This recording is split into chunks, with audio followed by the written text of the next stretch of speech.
బుచ్చి sir. నిన్న evening చాలా రోజుల తర్వాత, ఎందుకంటే లాస్ట్ 10 days నేను ఊళ్ళో లేను కాబట్టి కొంచెం చూడటం డిలే అయింది. అండ్ వచ్చిన తర్వాత నిన్న వేయించుకొని చూసిన తర్వాత ఆ, ఇది సినిమా కాదు, ఒక జీవితంలో డౌన్ ట్రాడన్ పీపుల్ వాళ్ళ సఫరింగ్ అని ఒక జర్నీలా చేయించావు. సార్. మాకు పెద్ద ప్రపంచాన్ని చూపించినట్లుగా అనిపించింది నేను చూస్తున్నసేపు. చూసిన తర్వాత కోలుకోవడానికి, తేరుకోవడానికి సార్. అది చాలా నిద్రలో కూడా అదే ఆలోచనలు, అదే విజువల్స్ అవి కనబడుతున్నాయి. అంటే అంత డీప్ ఇంపాక్ట్ ఇవ్వగలిగావు. అండ్ నీ ఆలోచనలు కానీ, నీ మస్తిష్కంలో నుంచి బయటకు వెలువడిన ఆ కథాంశం కానీ అంత డీప్ ఇంటూ అవర్ హార్ట్స్ అది టచ్ చేసింది. అంటే దాని ఇంటెన్సిటీ, దాని ఆ కథ ఆనెస్టీ, ఆ కథ నిజాయితీ, దాన్ని క్రియేట్ చేసిన నువ్వు కానీ, దాన్ని ప్రజెంట్ చేసినటువంటి విధానం కానీ, అండ్ ఫస్ట్ ఆఫ్ ఆల్ నీకు నేను మనస్ఫూర్తిగా నా అభినందనలు తెలియజేస్తాను. అంటే అది ఒక ఊరి సమస్యగా మొదలైన పోను పోను పోను అది యూనివర్సల్ అయిపోయింది. అది నేషనల్ లెవెల్కి వెళ్ళిపోయి మన భారతదేశం యొక్క ఆవశ్యకత ఏంటి, దాని ప్రభుత్వాలు ఈ స్పోర్ట్స్ పర్సన్స్ని ఎంకరేజ్ చేయటంలో వాళ్ళ బాధ్యత ఏంటి అని తెలియచెప్పినటువంటి ఇది. అయితే నువ్వు తీసుకున్న కథాంశం 89లో కాబట్టి నిజంగా పరిస్థితి చాలా దారుణంగా ఉండేది. నువ్వు చెప్పిన ఈ ప్రయత్నం డెఫినెట్లీ అందులోనూ ఆలోచింప చేస్తాను అనిపించింది నాకు. అది చాలా మంచి ప్రయత్నం. ఒక సోషల్ మెసేజ్, ఒక దేశానికి సంబంధించి ఒక అవేర్నెస్ కానీ, మరింత సమాయత్తం చేయటం కానీ, ఇవన్నీ కూడా ఈ సినిమా ద్వారా బాగా చెప్పావనిపించింది. అండ్ ఈ సినిమాలు ఇంకా నాకు నచ్చిన అంశాలు ఉంటే కనుక చెప్పాల్సి వస్తే నువ్వు, రామ్ చరణ్ అండ్ ఏఆర్ రెహమాన్ గారు, అలాగే లిరిక్స్ అందించినటువంటి అనంత శ్రీరామ్, అట్లాగే ఎడిటర్ నవీన్ నూలి, ఇంకా ఫైట్ మాస్టర్, స్టంట్ కోరియోగ్రాఫర్గా అనుకోవచ్చు మనం. ఈ కుస్తీలు, ఈ రెజ్లింగ్లు, వీటిని మీకు స్పెషల్గా శ్యామ్ కౌశల్ గారు అండి, విక్కీ కౌశల్ గారు. ఓకే, శ్యామ్ కౌశల్ గారు, ఆయన్ని నభాకాంత్ ఎగ్జిక్యూట్ చేసే ఫైట్ మాస్టర్గా ఆయన్ని, అండ్ జానీ మాస్టర్ కోరియోగ్రఫీ, ఇక వీటన్నిటి ఆర్ట్ డైరెక్టర్ దేవ్ రత్నవేలు గారు, ఇలాంటి వాళ్ళందరి కలయికతోటి, వాళ్ళ ఇన్పుట్స్ తోటి అండ్ వాళ్ళ ప్రయత్నాలతోటి అత్యద్భుతంగా రూపుదిద్దుకుంది. ఇది ఒక కళాత్మకంగా వచ్చిందని చెప్పొచ్చు. And it's a timely film.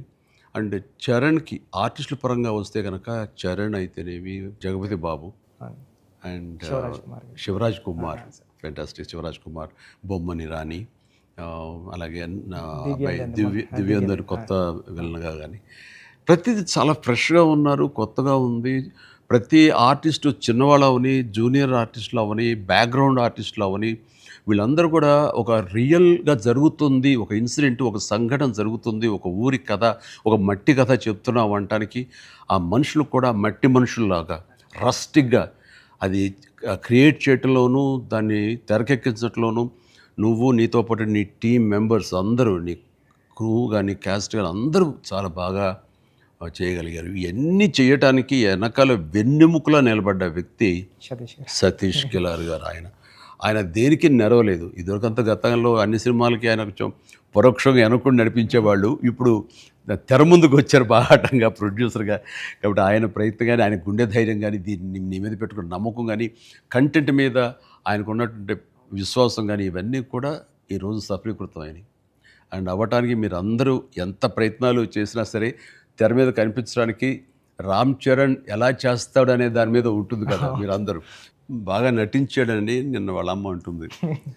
బాగా నటించాడు అన్నది కరెక్ట్ సర్టిఫికేట్ కాదు రేఖ, కరెక్ట్ మాట కాదు. జీవించాడు అని అనాలి. నాకు పాత్రలు ఒదిగిపోయాడు అని నాకు అనిపిస్తుంది. నేను యాక్టర్ నాకు తెలుసు. అవతల క్యారెక్టరు ఏడుస్తూ మనల్ని ఏడిపిస్తే కనుక అది నటన. వాడు ఏడవకుండా కళ్ళల్లో ఆ భావం పలుకుతూ చూసే ప్రేక్షకులు ఏడిపించాడంటే వాడు జీవించినట్లు. నేను అక్కడ ఒక క్యారెక్టర్ చూస్తాను తప్ప చరణ్ని చూడలేదు. పెద్ది కనపడుతుంది అక్కడ. పెద్ది తను ఏడవకుండా తన భావోద్వేగాల్ని కళ్ళ ద్వారా చూపిస్తున్నాడు తప్ప ముఖవళికల ద్వారా, మజిల్స్ ద్వారా చూపించట్లేదు. అది చరణ్ స్పెషాలిటీ. అందుకని మనం ఎక్కువ ఇన్వాల్వ్ అయిపోతారు. ఏం నటించాడు అనొచ్చు, చాలా గొప్ప గొప్ప నటులు ఉండొచ్చు, వాళ్ళ సిస్టమ్ వాళ్ళ విధానాలు చేయొచ్చు. కానీ భావోద్వేగాల్ని లోపల ఫీల్ అవుతావు, ఫీలింగ్ని మునిపంట నొక్కి పట్టి ఎక్స్ప్రెస్ చేస్తూ ఆ కళ్ళ ద్వారా పలికించడం, అది చూసి మనకి అరే నువ్వు ఏడిస్తే బాగుంటుందో అనొచ్చు, కానీ మనకి గుండె పిండేస్తుంది. మనం ఏడలేని సిచ్యువేషన్స్, కానీ ఏడిస్తే బాగుంటుంది అనిపిస్తుంది. ఇట్లాగా టోటల్గా అరెస్ట్ చేసేసి తను చూపించిన విధానం, ఎస్పెషల్లీ అప్పల్ సూరి మరణం దగ్గర నుంచి తన మోటివేట్ అయిన ఇది నుంచి ఇంకా సినిమా గ్రిప్పింగ్ వెళ్ళింది, అవును సార్. ఇంకా డీవియేషన్ లేదు. అవును. అది చాలా చక్కగా పరిపూర్ణంగా సఫలీకృతమైనట్లు. అది అక్కడ తను చాలా బాగా ప్రజెంట్ చేశాడు, పెర్ఫామ్ చేశాడు. ఎక్సలెంట్. వాడు నా బిడ్డ కాబట్టి ఇంకా ఎక్కువగా చెప్పాలని అనిపించిన కొంచెం అణుచుకుంటూ మాటలు వెతుక్కుంటూ పొందిగ్గా మాట్లాడుతాను, కానీ అది నీలాంటి చూశాడు కాబట్టి నువ్వు చెప్పాలి. సార్ మీరు మాట్లాడగలదు సార్, ఎందుకంటే సార్ ఇప్పుడు ప్రపంచం అంతా మాట్లాడుతుంది సార్ చరణ్ సార్ పర్ఫార్మెన్స్. పెద్ద అంటే చరణ్ సార్ అంటే పెద్ద. ఎందుకంటే సార్ ఈరోజు అందరూ ముక్త కంఠంతో అనేది ఒకటి సార్, ఏంటంటే ఏం పెర్ఫామ్ చేశారు అందరూ చిరంజీవి అంటున్నారు సార్. చిరంజీవి చిరంజీవి అండి సార్. హాస్పిటల్ సీన్లో చరణ్ సార్ పర్ఫార్మెన్స్ అంటే మీరు అన్నారు చూసారా, అంటే ఆయన ఫేస్లో బాధ ఉంటుందండి, కానీ మనకి ఆడియన్కి మాత్రం గుండె మెలిపెట్టేసినట్టు. నేను చరణ్ గారు అందరూ మనం ఐమాక్స్కి వెళ్ళాం సార్. ఐమాక్స్కి వెళ్తే మొత్తం థియేటర్లో సీట్లో ఉన్న వాళ్ళందరూ బ్యాగ్ తిరిగి ఇలా బెండ్ చేసి నీస్ మీద అన్నా నీకు నేషనల్ అవార్డు అన్నా అని అరిసారండి. ఈ ఇంట్లో చరణ్ గారి పెర్ఫార్మెన్స్కి నేషనల్ అవార్డు వచ్చి నాకు అంతకన్నా హ్యాపీ ఉంటుంది సార్. అంతకు మించిన సంతృప్తి ఇచ్చేసాడు. ఒక తండ్రిగా, ఒక నటుడిగా అంటే మళ్ళీ సీనియర్ కాదు, తోటి నటుడుగా, కాంటెంపరీ నటుడిగా నాకు నిజంగా చరణ్ గర్వకారణం. అండ్ నేను ఎంత తక్కువ మాట్లాడితే అంత మంచిది, ఎందుకంటే ప్రేక్షకులు వాళ్ళే మాట్లాడేసారు నా బిడ్డ గురించి. అంటే ఇక్కడ చిన్నప్పుడు చదువుకున్న ఒక సుమతి శతకంలోని ఒక పద్యం గుర్తుకొస్తుంది. ఇది పుత్రోత్సాహం పుత్రుణ్ణి కన్ననాడు కాదు, పదుగురు దాన్ని గుర్తించి వాళ్ళు మెచ్చుకుంటున్నప్పుడు, వాళ్ళు పొగుడుతున్నప్పుడు అది కదా నిజమైన పుత్రోత్సాహం అంటే. దాని అర్థం తెలిసొచ్చింది, ఇప్పుడు అనుభవపూర్వకంగా తెలిసొచ్చింది. And I'm really proud of my son, Charan. I love him. And then ఇక అదర్ క్యారెక్టర్స్ మీరు కన్సిడర్ చేసింది కానీ అది కానీ అప్పల్ సూరి క్యారెక్టర్ జగపతి బాబు టోటల్గా ట్రాన్స్ఫార్మ్ అయిపోయాడు. జగపతి బాబు అని తెలియకోవడానికి అతని కళ్ళు, ఆ తర్వాత అతని వాయిస్ వింటే కానీ అర్థం కాదు. మీ ఇంటర్వ్యూల ద్వారా నాకు తెలిసిపోయింది కాబట్టి, గెటప్ చూశాను కాబట్టి అయింది. కానీ నిజంగా ఎవరైనా కొంచెం కొత్త వాళ్ళు చూస్తుంటే కనుక అతను గుర్తుపట్టలేనంతగా ట్రాన్స్ఫార్మ్ అయిపోయాడు. మనకి జగపతి బాబు కనపడకుండా మీరు అప్పల సూర్యనే మీరు కనిపించేలా చేయటం అనేది మీ కాన్సెప్ట్, మీ డిజైనింగ్, అది చాలా అద్భుతంగా చేసి తను కూడా చాలా అవును సార్. మీరు అన్నట్టు అవునండి, మీరు అన్నట్టు అప్పల్ సూర్య క్యారెక్టరే ట్రిగ్గర్ చేస్తారు సార్ కథకి. ఏ ఎమోషన్ కావాలో అప్పల్ సూర్య జెండా పట్టుకొని పెద్ద చేతిలో పెడతాడండి, అక్కడ నుంచి పెద్ద తీసుకుని ట్రావెల్ అవుతాడు సార్. అది కరెక్ట్ సార్, మీరు ఏదైతే చెప్పారో అది. అందుకే అలా సార్ అప్పల సూరి క్యారెక్టర్ అన్న డ్రైవ్ చేయబట్టే లాస్ట్లో స్టేషన్ కూడా అప్పల వలస అయింది సార్. అది చాలా మంచి ట్రిబ్యూట్. అది అక్కడ కూడా చరణ్ పెద్ది అన్నామని అంటే పెద్ద అనేది ఆ క్యారెక్టర్ గ్రేస్, ఆ క్యారెక్టర్ ఇది చాలా బాగా. తర్వాత శివరాజ్ కుమార్ శివన్న ఆ క్యారెక్టర్ ఒప్పుకొని చేస్తాననటం అనేది ముందు అసలు ఫస్ట్ సక్సెస్ నీకు, అది అదృష్టం నీకు. అంటే అంత మంచి మనిషి, అంత మంచి యాక్టర్, దాంట్లో ఒదిగిపోయి చేశాడు. చరణ్ని అదవాయించాలి, గదవాయించాలి, తిట్టాలన్నా సరే అంత స్టేజ్ ఉన్న వ్యక్తి. అతను అంటుంటే కూడా మనకి తండ్రి ఫీలింగ్ వచ్చింది కాబట్టి అది చాలా బాగుంది. అది జాహ్నవి క్యారెక్టర్, ఆమె క్యారెక్టర్ వరకు, ఆ సాంగ్స్ వరకు ఎక్సలెంట్. తర్వాత ఫైట్ కంపోజిషన్స్ కానీ అవి కానీ ఎక్సలెంట్.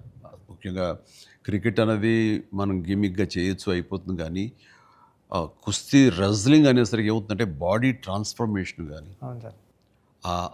దానికి తగినట్టుగా మనిషి మారిపోవటాన్ని అన్ని రకాల చేసిన ప్రయత్నాలు కానీ అది ఓవర్ నైట్ కాదు. అది చరణ్ ఇంట్లో ఎలా కష్టపడేవాడు, ప్రతిరోజు నేను విట్నెస్ చేసేవాడిని.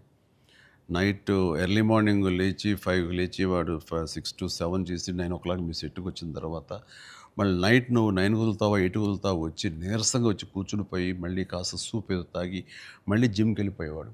చాలా కష్టం. పైగా అంతా ఆ 70 days వెజిటేరియన్ మీదే ఉన్నాడు.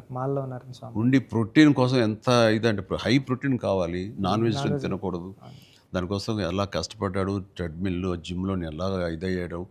అనేది చూస్తుంటే అబ్బా ఇంత అవసరమా, ఇంత కష్టపడాలా, మనం చేసాం కష్టమైన క్యారెక్టర్లు, రిస్కులు చేసాం కానీ ఇంత చేస్తున్నాడు ఏంటి, దీని ప్రతిఫలం ఎలా ఉంటుంది అంటూ వాళ్ళ అమ్మ అయితే భగవంతుని దండం పెట్టుకుంటూ కోరుకుంటూ ఇంత కష్టమైన ప్రతిఫలం రావాలని. ఎందుకంటే అంత కష్టపడి జనం ఆమోదం పొందకపోతే మొత్తం అంతా ఇదైపోతుంది, వ్యర్థమైపోతుంది.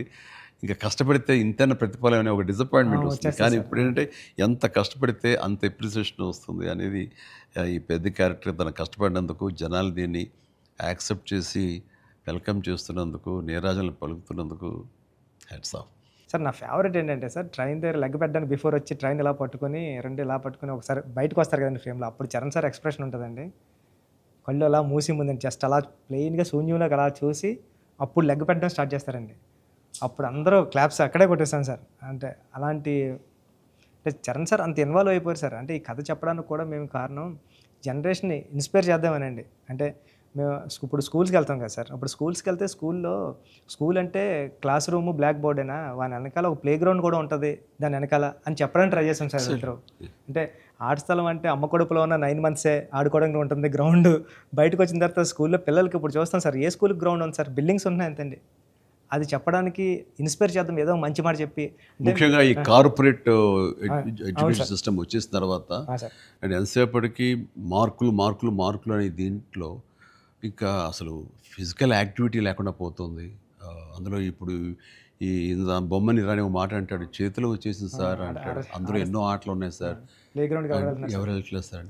కానీ ప్రభుత్వాలు ఇప్పుడు మీరు అన్నటువంటి ఈ పరిస్థితి ఒకప్పుడు ఉండేది కానీ ఇప్పుడు రాను బెటర్ అవుతుంది అన్నది. అవును సార్, చాలా బాగుంది సార్. ఇప్పుడు బట్ ఇంతకంటే ఇంకా గట్టిగా రావాలంటే మీరు ఇచ్చినటువంటి సలహా, సినిమాలు పెద్ద సినిమాలు ప్రభుత్వాలు సహకరించాలి, సర్కారు వాళ్ళు ముందుకు రావాలి.